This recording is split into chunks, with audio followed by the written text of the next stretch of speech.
പിഞ്ചു കുഞ്ഞിനെ നരബലിയായി എടുക്കാൻ വേണ്ടി കാര്യദേവൻ പൂർണ്ണമായി പുറത്തു വന്ന് നിൽക്കുകയാണ്. കുമാരിയെ കാണാനായിട്ട് അവളുടെ ചേട്ടൻ ജയൻ വീട്ടിലേക്ക് വരുന്നുണ്ട്. അവളും കരഞ്ഞുകൊണ്ട് ചേട്ടനോട് എന്നെ എങ്ങനെയെങ്കിലും ഇവിടെ നിന്ന് കൊണ്ടുപോകാനായിട്ട് പറയാണ്. അതിനു മുന്നേ ഞാൻ നിന്റെ ഭർത്താവിനെ ഒന്ന് കണ്ടിട്ട് വരാന്നും പറഞ്ഞ് ധ്രുവനെ കാണാനായി ജയൻ അവിടെ നിന്ന് പോകുന്നുണ്ട്. അങ്ങനെ ആ ഒരു സ്ഥലത്ത് വെച്ച് അവർക്ക് രണ്ടുപേർക്കും വലിയൊരു തർക്കം തന്നെ ഉണ്ടാകുന്നുണ്ട്. സ്വന്തം അളിയനാണെന്ന് പോലും നോക്കാതെ ക്രൂരമായി ധ്രുവൻ അവിടെ വെച്ച് ജയനെ കൊന്നുകളയാണ്. ഇതറിഞ്ഞ കുമാരിയും നെഞ്ചുപൊട്ടി കരഞ്ഞുകൊണ്ടിരിക്കുകയാണ്. ഇനി ഒരു കാരണവശാലും എന്റെ കുഞ്ഞിനെ ഞാൻ വിട്ടുകൊടുക്കില്ല എന്ന് ഉറച്ചു തീരുമാനിച്ച കുമാരി 1000 വർഷമായി മരിക്കാതെ കിടക്കുന്ന തുപ്പൻ തമ്പുരാനെ കാണാനായിട്ട് പോകുന്നുണ്ട്. തുപ്പൻ തമ്പുരാനോട് കുമാരി ഇല്ലിമന ചാത്തൻ എന്റെ കുഞ്ഞിനെ രക്ഷിക്കാമെന്ന് എനിക്ക് വാക്ക് തന്നിട്ടുണ്ടെന്ന് പറയാണ്. നീ ഒരു ചാത്തനെയും വിശ്വസിക്കരുതെന്ന് ഞാൻ ഉപേക്ഷിച്ച ആ ഒരു ദേവി പൂജ നീ തുടങ്ങണം. ദേവിയെ മാത്രമാണ് നമ്മൾ ആരാധിക്കേണ്ടത് എന്നെല്ലാം പറയുന്നുണ്ട്. അതുകൊണ്ട് തന്നെ കുമാരി അടച്ചിട്ട ഒരു റൂമിലേക്ക് പോയി അവിടെ ആരാധന നിർത്തിയ പൊടി പിടിച്ച ഒരു ദേവിയുടെ വിഗ്രഹം എടുത്ത് പൂജ ചെയ്യാനായിട്ട് തുടങ്ങുന്നുണ്ട്. ദേവിയുടെ വാളും അവൾ അവളുടെ കൈവശം വെക്കാണ്. അവിടെ സീൻ കട്ട് ചെയ്ത് പിന്നെ കുമാരിക്ക് പ്രസവ വേദന വരുന്നുണ്ട്. ഒരു കുഴപ്പവും പറ്റാതെ കുട്ടി പ്രസവിക്കുന്നുണ്ട്. കുറച്ചൊന്ന് സുഖം പ്രാപിച്ചതിന് ശേഷം കുമാരി തന്റെ കുട്ടിയെയും എടുത്ത് ചാത്തന്റെ ആ ഒരു കാട്ടിലേക്ക് പോകാനായിട്ട് ഒരുങ്ങുന്നുണ്ട്. പക്ഷെ പകുതിക്ക് വെച്ച് അവിടേക്ക് അവളുടെ ഭർത്താവായിട്ടുള്ള ധ്രുവൻ എത്തുകയും അവളെ തടഞ്ഞ് കുട്ടിയെ കൊണ്ട് കാര്യദേവന് ബലി കൊടുക്കാനായിട്ട് പോവുകയും ചെയ്യാണ്. ആദ്യം തന്നെ ധ്രുവൻ ഒരു വാൾ ഉപയോഗിച്ച് അവന്റെ കൈയൊന്ന് മുറിച്ച് ആ ഒരു രക്തം കാര്യദേവനെ സമർപ്പിച്ച് പൂജകൾ ആരംഭിക്കുകയാണ്. തനിക്കുള്ള ബലി വന്നിട്ടുണ്ടെന്ന് മനസ്സിലാക്കിയ കാര്യദേവൻ പുറത്തേക്ക് ഇറങ്ങി വരുന്നുണ്ട്.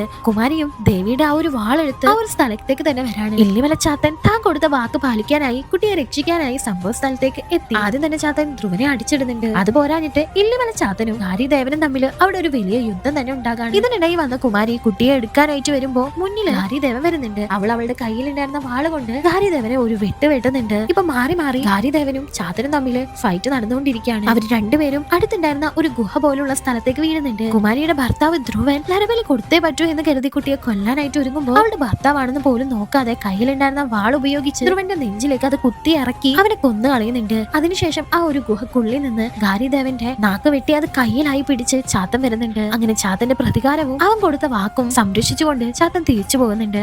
1000 വർഷം മരിക്കാതെ ഇരുന്നിരുന്ന തമ്പുരാൻ ആ ഒരു സ്പോട്ടിൽ തന്നെ മരിച്ചു പോകുന്നു. ആ ഒരു വീട്ടില് ആ ഒരു തറവാട്ടില് അടുത്ത തമ്പുരാട്ടിയായി വരുന്നത് കുമാരിയായിരുന്നു. മറ്റുള്ള തമ്പുരാക്കന്മാരെ പോലെ പാവപ്പെട്ടവരെ അടിച്ചമർത്തിക്കൊണ്ടുള്ള ഭരണമായിരുന്നില്ല അവളുടേത്. പാവങ്ങൾക്ക് വേണ്ടി പ്രവർത്തിക്കുന്ന ഒരു തമ്പുരാട്ടിയായി അവൾ ആ ഒരു വീട്ടിൽ തുടരാണ്. ഈ ഒരു ഫുൾ മൂവി കാണാനായിട്ട് താഴെയുള്ള പ്ലേ ബട്ടൺ ഒന്ന് ക്ലിക്ക് ചെയ്താൽ മതി.